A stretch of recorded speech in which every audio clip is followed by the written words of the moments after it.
Sixth Standard History and Civics, Chapter 9, Ancient Kingdoms of the South. So today we are going to study the ninth chapter of history, Ancient Kingdoms of the South. मतलब ये दक्षिण भारत के प्राचीन राज्य. So there are total 6 topics in this chapter.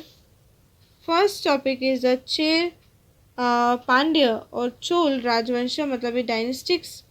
Second Satavahana dynasty. Third Vakataka dynasty. Fourth Chalukya dynasty. Then Pallava dynasty and Rajput dynasty. जैसे यहाँ पे एक मैप गिवन है, अपना इंडिया का मैप गिवन है. अब यहाँ पे देख सकते हो, यहाँ पे दिया है चेर के बारे में दिया है, मतलब चेर कहाँ पे है, पांड्या है, देन चोल है, देन पल्लव है. ठीक है, यहाँ पे दिया है चालुक्य दिया है, देन दिया है वाकाटक दिया है, देन यहाँ पे राष्ट्रकूट दिया है, और यहाँ पे क्या दिया, सातवाहन. ठीक है, ये सब यहाँ पे गिवन है, मैप के अंदर बताया कि कौन सी जगह कहाँ पे है. तो अब इसको आपको इजी जाएगा पता करने में, कौन सा साउथ में है, कौन सा नॉर्थ में है. ठीक है, so let's start the first topic of this chapter, the Chera, Pandya और Chola dynasties. Of the many dynasties in South India, 3 are mentioned in the literature of those times. These are the Cher, Pandya and Chol dynasty. So दक्षिण की प्राचीन राज सत्ताओं में 3 राज सत्ताओं का उल्लेख तत्कालीन साहित्य में आता है. कौन से 3? चेर, पांड्या और चोल. ये वे राज्य सत्ता है. ठीक है, ये 3 डिनेस्टी मतलब होता है राज्य, जैसे राजवंश भी बोल सकते हैं इसको, राज्य सत्ता भी बोल सकते हैं. Okay,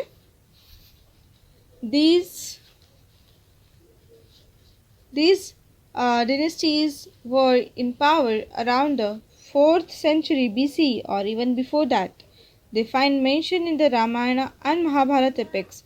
They have also been mentioned in the Sangham literature, in Tamil, and in the inscriptions of the Maurya Emperor Ashoka. In the Periplus of the Erythraean Sea, Muziris is mentioned as an important port on the coast of Kerala. This port was in the Cher kingdom and was a major center for the export of species, pearls, precious stones, etc. to Rome in Italy and to other countries of the West. The Pandya kingdom was a part of today's Tamil Nadu. There was a great demand for their high quality pearls. The capital of this kingdom was Madurai. The ancient kingdom of the Cholas occupied the region of Tiruchirappalli in Tamil Nadu. So ये जो राजसत्ता है इन 4th century या फिर उसके पहले से ही अस्तित्व में थी. ठीक है, ये जो राजसत्ता थी, ये जो डायनेस्टी थी, उनका उल्लेख रामायण महाभारत ये महाकाव्य में किया गया था. तमिल भाषा के संगम साहित्य में इन 3 राजसत्ताओं का उल्लेख मिलता है. मौर्य सम्राट अशोका, मतलब एम्परर सम्राट अशोका के लेखों में भी उनका उल्लेख प्राप्त होता है. उनका जो भी उनके जितने भी लेख थे, इंस्क्रिप्शंस थे, उसमें भी मतलब मौर्य एम्परर अशोका के लेख के अंदर भी इस सब के बारे में लिखा गया है, इसमें सब के बारे में उल्लेख किया गया है. पेरिप्लस ऑफ द एरिथ्रियन सी पुस्तक में मिजरिस मतलब मुजरिम बंदरगाह का उल्लेख मिलता है. ठीक है, मिजरिस के बारे में दिया गया है, मेंशन किया गया है. ठीक है, और ये जो कोस्ट लाइन को केरल तट का अत्यंत महत्वपूर्ण बंदरगाह बताया गया. ये जो पोर्ट है, ठीक है, इसको क्या बोला है, coast of the Kerala, Kerala के कोस्ट का इम्पोर्टेंट पोर्ट बोला गया है मेजिरिस को. ठीक है, सो ये जो पोर्ट है ये चेर राज्य में था और मुजरिस बंदरगाह से मसाले के पदार्थ, मोती, मतलब स्पाइसेस मतलब होता है मसाले के पदार्थ, स्पाइसेस जो अपन खाते हैं, ओके। सो मसाले के पदार्थ, मोती, मूल्यवान रत्न मतलब ही स्टोन्स, ठीक है, प्रीशियस स्टोन्स मतलब रत्न, ये सब वस्तुओं का इटली के, रोम और पश्चिम के अन्य देशों में निर्यात होता है। आयात निर्यात मतलब ही ट्रांसपोर्ट होता है, ठीक है, ये सब का वहाँ पे ट्रांसपोर्ट होता है। सो पांड्या राज्य का विस्तार वर्तमान तमिलनाडु में था, ठीक है। पांड्या जो भी किंगडम है इसका was a part of today's Tamil Nadu, ये अभी का जो तमिलनाडु उसका पार्ट था। सो वहाँ के उत्कृष्ट श्रेणी के मोतियों की बहुत मांग थी, हाई क्वालिटी पर्ल्स की वहाँ पे बहुत ग्रेट डिमांड थी, ठीक है, बहुत ज़्यादा मांग थी, ग्रेट डिमांड थी। सो मदुरै पांड्य राज्य की राजधानी थी, ठीक है, मदुरई पांड्य राज्य की राजधानी थी, कैपिटल ऑफ द किंगडम। तो प्राचीन चोलों का राज्य तमिलनाडु के तिरुचिरापल्ली के आसपास के प्रदेश में था, ठीक है, मतलब the Asian kingdom of the Cholas occupied region of Tiruchirappalli in Tamil Nadu. Next topic है सातवाहन डिनेस्टी मतलब राजवंश। As in the north, after the decline of the Maurya Empire, the local kings in Maharashtra, Andhra Pradesh, Karnataka also became independent. They established small kingdoms of their own. One of these was the Satvahan dynasty. Pratishthan or the present day Paitan in Maharashtra was their capital. King Simuk was the founder of the Satvahan dynasty. The inscriptions in the Nageghat caves near Junar in Pune district bear the names of the important persons of this dynasty. Some of the Satvahan kings were known to write their mother's name before their own. ठीक है, इसको underline कर लेते हैं। For example Gautamiputra Satakarni. So Maurya साम्राज्य का हास्य होने के बाद, मतलब ये डिक्लाइन होने के बाद, जब वो टूटने लगा, जब वो ख़त्म होने लगा मौर्य एम्पायर, सो उसके बाद भारत की भौती महाराष्ट्र, आंध्र प्रदेश, कर्नाटक राज्यों के स्थानीय राजा स्वतंत्र बने, ठीक है।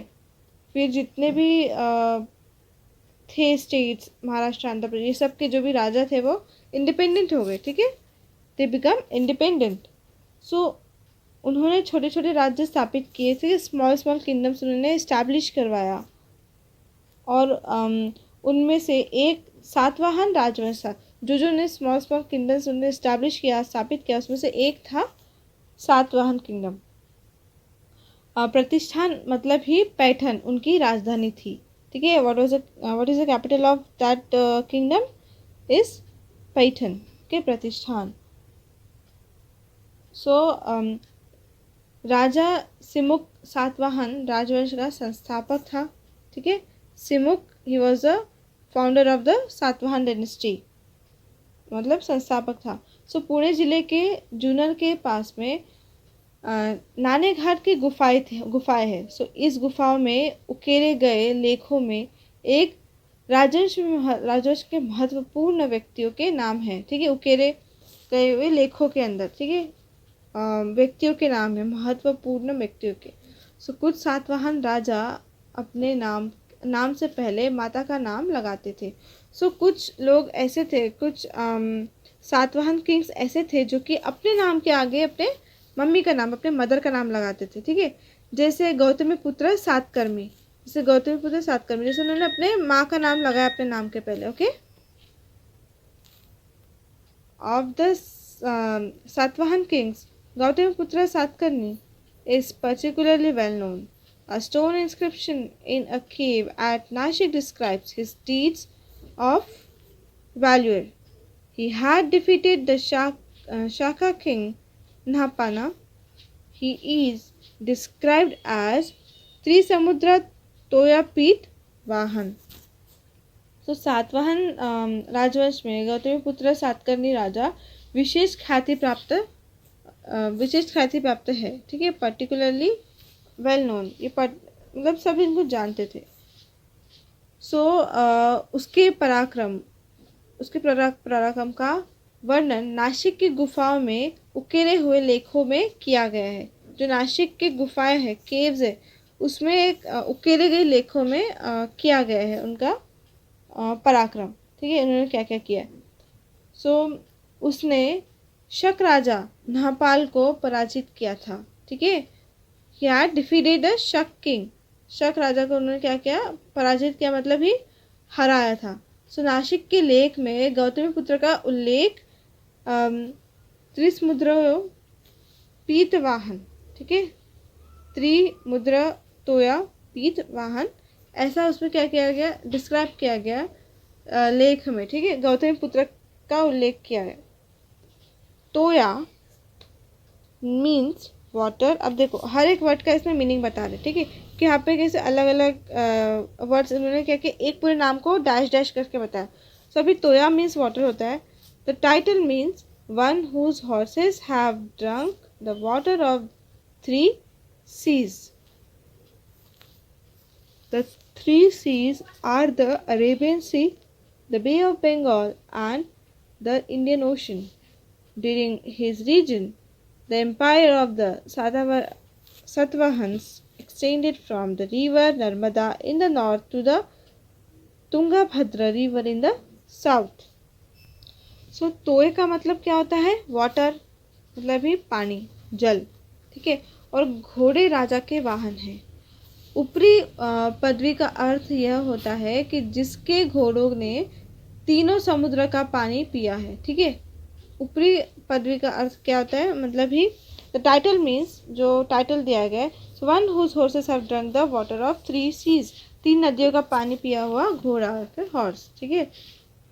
जैसे 3 कौन से 3 समुद्र से तात्पर्य अरब सागर, मतलब ही अरेबियन सी, इसको अरब सागर बोलते हैं हिंदी में। देन बंगाल की खाड़ी, the bay of Bengal, and Hind Mahasagar, मतलब ही इंडियन ओशन, ठीक है, ये है 3 समुद्र। सो उसके कार्यकाल में सातवाहनों का साम्राज्य उत्तर में नर्मदा नदी से दक्षिण में तुंगभद्रा नदी तक फैला हुआ था, ठीक है, नर्मदा से तो तुंगभद्रा रिवर तक फैला हुआ था।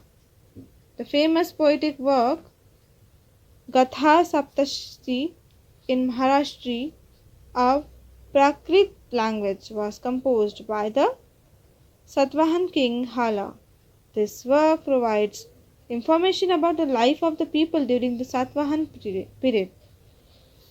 So हाल नाम के सातवाहन राजा का गाथा सप्तशती, ठीक है, गाथा सप्तशती ग्रंथ प्रसिद्ध है, ठीक है, दिस वन फेमस है, ठीक है, फेमस पोइटिक वर्क, ये फेमस है। सो यह ग्रंथ प्राकृत भाषा महाराष्ट्री में रचित है। कौन सी भाषा में, महाराष्ट्री, तो भी प्राकृत लैंग्वेज में ये कंपोज किया गया है। सो इस ग्रंथ में सातवाहनों के समय के जनजीवन की जानकारी मिलती है। Life of the people during the Satavahana period, Satavahana period के उस जमाने की जनजीवन की जानकारी इसमें मिलती है, इस ग्रंथ में मिलती है। Then Indian trade increased greatly during the Satvahan period. Paithan, Tir, Bhokhardan, Kolhapur were recognized as important centers to trade. During this period, many artistic objects were produced at these places. Indian goods were exported as far away as रोम।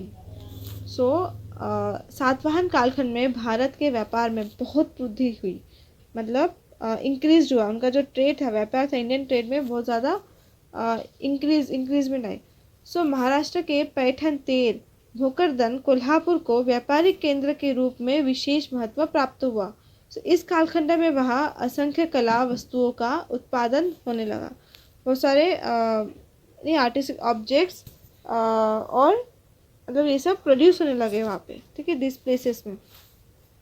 तो भारतीय माल का निर्यात रोम तक होता था। जो Indian goods है, माल, goods मतलब माल, जो इंडियन गुड्स का जो भी एक्सपोर्ट है, ट्रांसपोर्ट एक्सपोर्ट, ये सब रोम रोम तक होता था, ठीक, रोम तक जाता था, ठीक है, उसका जो भी ट्रांसपोर्ट है, export. Some of the Satvahan coins carry images of ships. The cave sculpture at Ajanta, Nashik, Kerala, Bhaji, Kanheri, Junnar in Maharashtra were carved during the Satvahan period. So कुछ सातवाहन सिक्कों पर जहाज़ों की प्रतिमाएं अंकित है, ठीक है, इमेज ऑफ शिप्स, शिप्स की भी इमेज उसके ऊपर बनाई गई है, सिक्कों के ऊपर, ठीक है। तो महाराष्ट्र के अजंता, नासिक, कार्ले, भाजे, कान्हेरी, जुन्नर की गुफाओं में से कुछ गुफाओं का खनन सातवाहन के समय में किया गया है, ठीक है। ये सब जितने भी केव्ड है, केव स्कल्पचर्स, मतलब कार्व्ड किया गया है, उसको खनन किया गया है during the period of Satavahana. Okay, जैसे यहाँ पे एक इमेज दी है, the Satavahana coin with a sheeps image. देखो यहाँ पे शीप की आपको दिख रही होंगी, यहाँ पे एक शीप बन के, शीप की इमेज, ठीक है, जहाज, ओके, एक जहाज की इमेज बन के। और ये है चैतन्य गृह एट केरला, एक गुफा है चैतन्य गृह करके केरला के, okay. Next and third topic, the Vakata dynasty. So, the power of the Satvahans began to weaken by the 3rd century CE.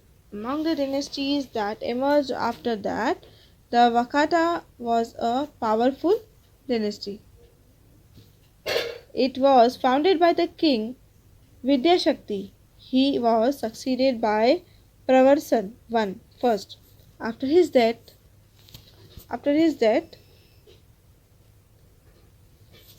the kingdom of the Vakata got divided. There were two main branches. The capital of the first was at Nandivardhan near Nagpur, and the capital of the other branch was Vatsagulan, which is today's Washim. Pravarsan first, son of Vidyashakti, extended the Vakata kingdom in the north up to Malwa and Gujarat, and in the south up to Kolhapur. At that time, Kolhapur was known as Kuntal. So, in third century की starting में सातवाहनों की सत्ता क्षीण हो गई, मतलब ही week हो गई, ठीक है। अब देखो, जैसे जैसे क्या इसमें क्या होता है, जैसे जैसे जिसकी सत्ता वीक होती गई, कमज़ोर होती गई, डिक्लाइन होती गई, तो दूसरी सत्ता आती गई, दूसरी डायनेस्टी, दूसरा वंश आते गया, ठीक है। एक अगर वीक हो गया तो दूसरा आएगा ही, तो इसलिए इसमें वैसा ही स्टार्टिंग से जो पहले वीक हो रहा है वो स्टार्टिंग में लिखा गया है, ठीक है। उसके बाद वो वीक होने बाद उसके बाद में दूसरा जो आया वो लिखा जा रहा है, ठीक है। ऐसा हो रहा है इसमें।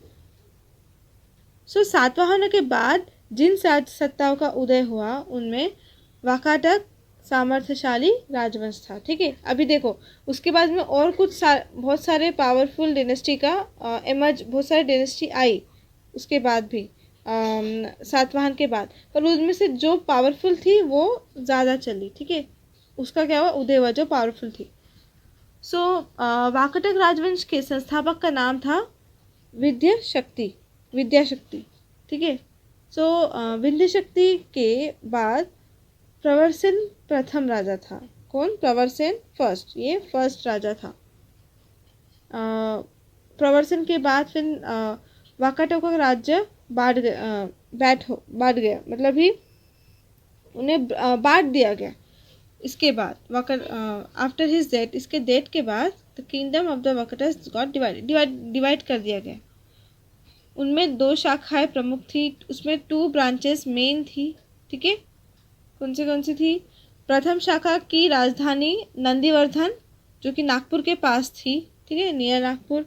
एंड दूसरी शाखा की राजधानी थी वात्सलगुल्म, मतलब ही वर्तमान वाशिम, जो कि अभी वाशिम है, ठीक है, उसको अभी वाशिम बोला जाता है अभी के इसमें ज़माने में, ठीक है। ये दो थी, वाशिम और नंदीवर्धन, जो कि नागपुर के पास है। सो विंध्य शक्ति के बेटे प्रवर सेन प्रथम ने वाकाटक साम्राज्य का विस्तार किया, एक्सपांड किया उसे, ठीक है।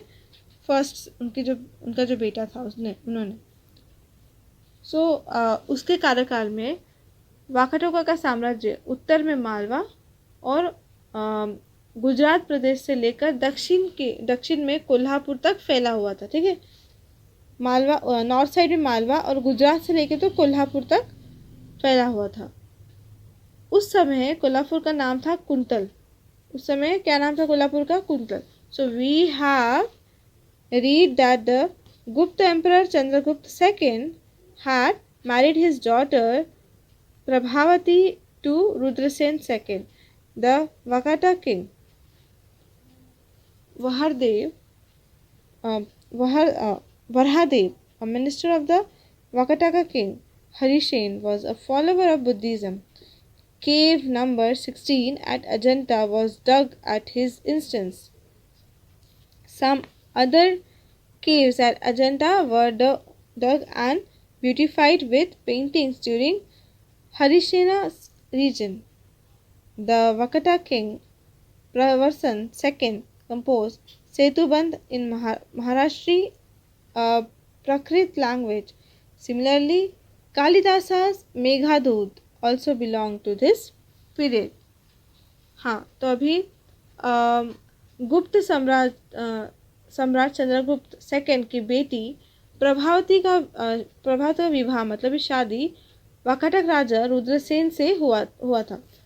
सो यह जानकारी हमने इससे पूर्व प्राप्त की है। सो ये जो नॉलेज है अपन इसके पहले देख लिया था, पढ़ लिया था कि इनकी किसकी शादी किससे हुई थी, ठीक है।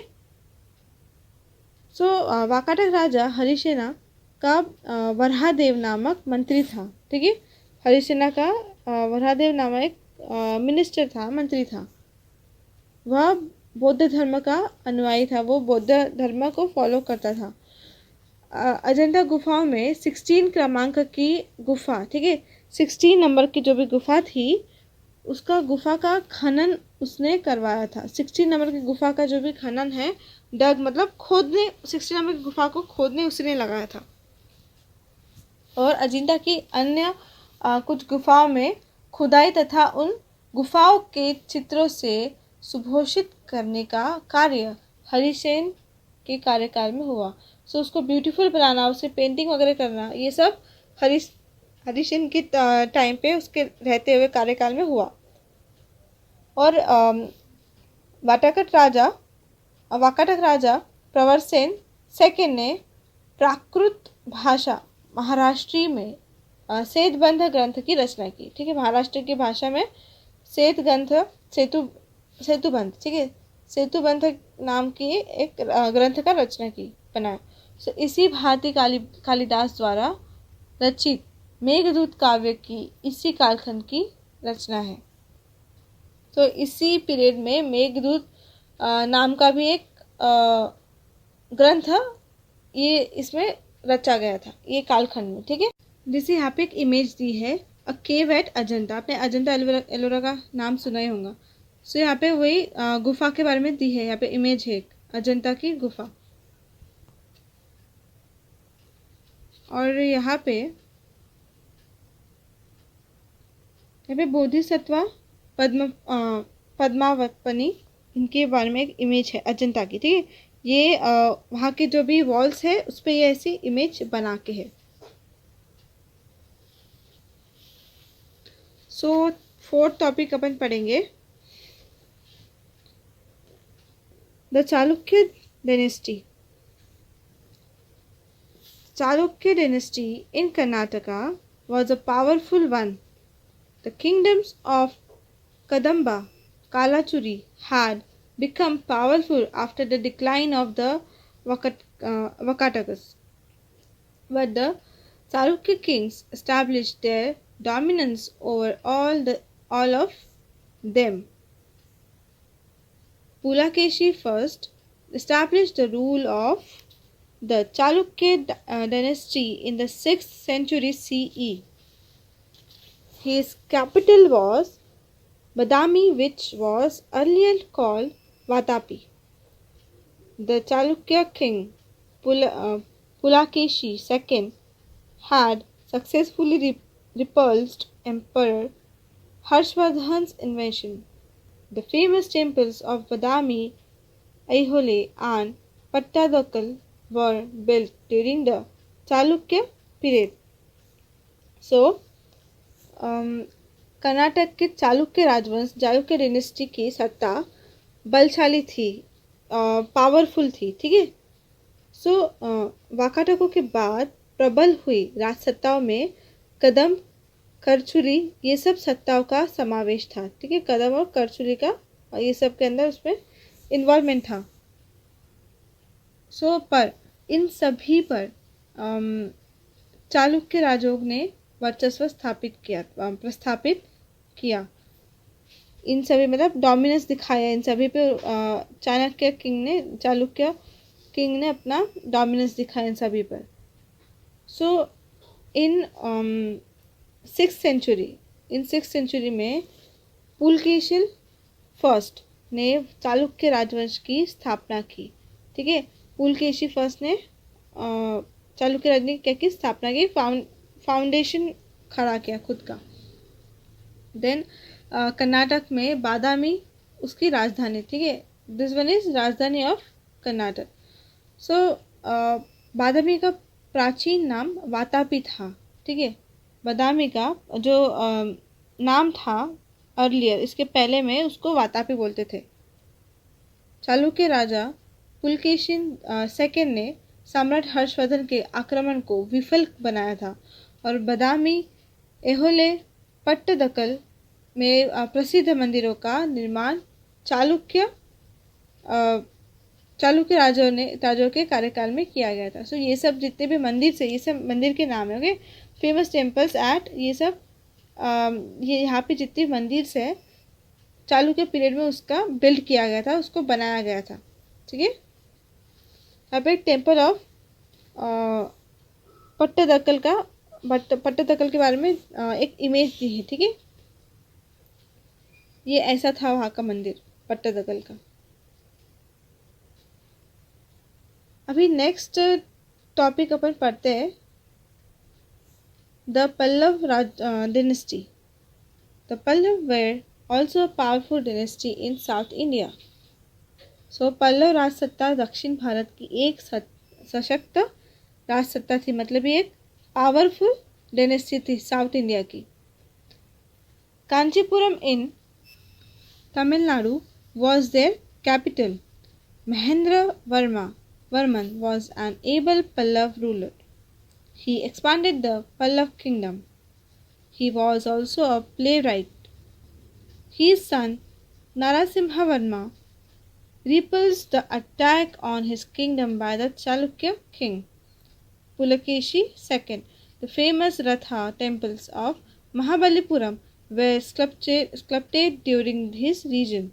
These temples have been sculpted in single rock. Okay. Tamil Nadu की कांचीपुरम नगरी जो उनकी कैपिटल थी, ठीक है। कांचीपुरम जो नाम का नगर था, सिटी है, तो वो उसकी राजधानी थी।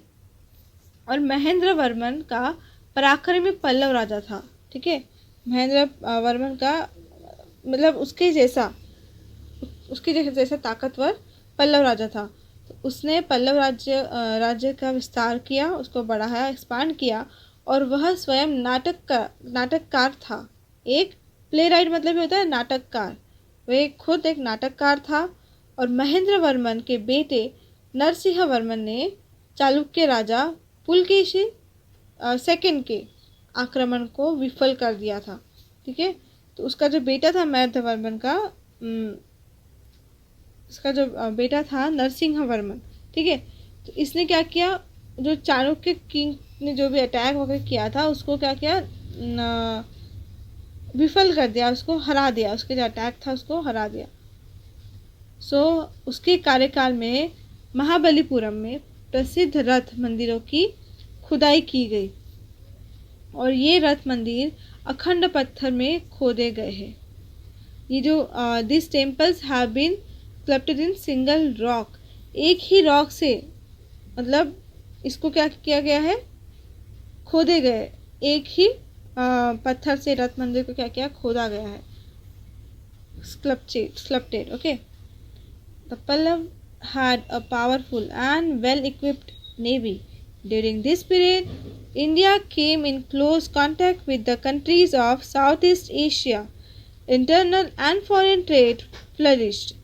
Yung Chong had visited Kanchi and recorded that people of all religions received tolerant and just treatment and under the rule of the Pallav kings.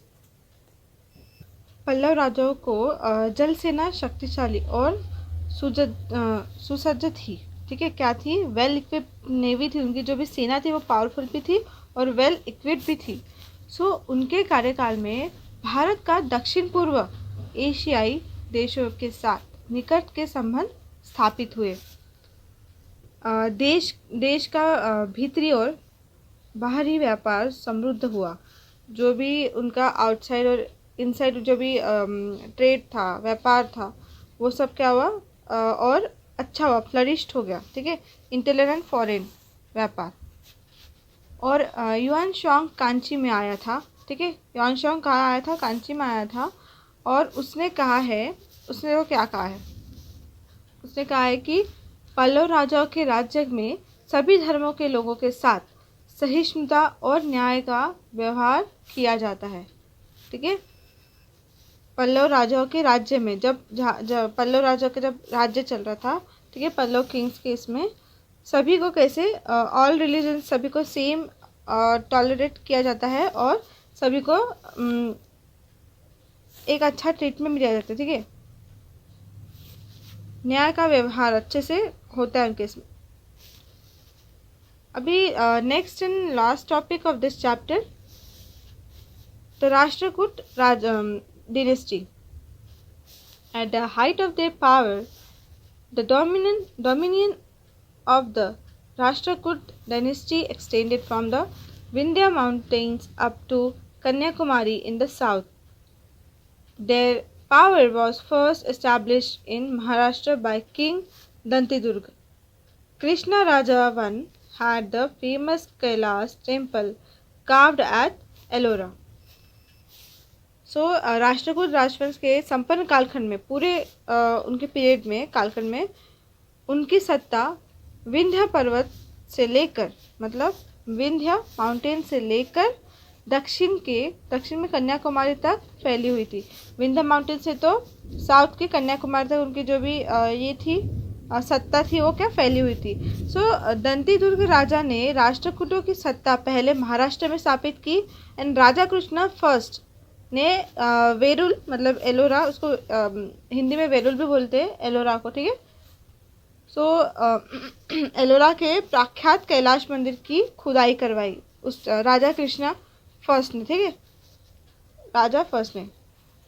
Then up to now we have learn about the different dynasties that rule ancient India. In the next lesson we will revive the social and culture life in ancient India. अब तक हमने एक important मुख्य रूप से प्राचीन भारत की विभिन्न राजनीति सत्ताओं की जानकारी ली है। नेक्स्ट चैप्टर में प्राचीन भारत के सामाजिक और सांस्कृतिक जीवन की जानकारी अपन लेंगे। ओके, यहाँ पे एक इमेज दी है जो कि है कैलाश टेम्पल एट एलोरा, मतलब वेरुल। तो इस तरह दिखता है कैलाश टेम्पल वेरुल का। ओके, एंड ये जो है एक्सरसाइज आपको इस वीडियो के नीचे एक लिंक गिवन होंगी, वहाँ पे आप जाके इसके एक्सरसाइज को वहाँ से डाउनलोड कर सकते हैं। सॉल्व सभी क्वेश्चन सबको इसके एक्सरसाइज के मिल जाएंगे।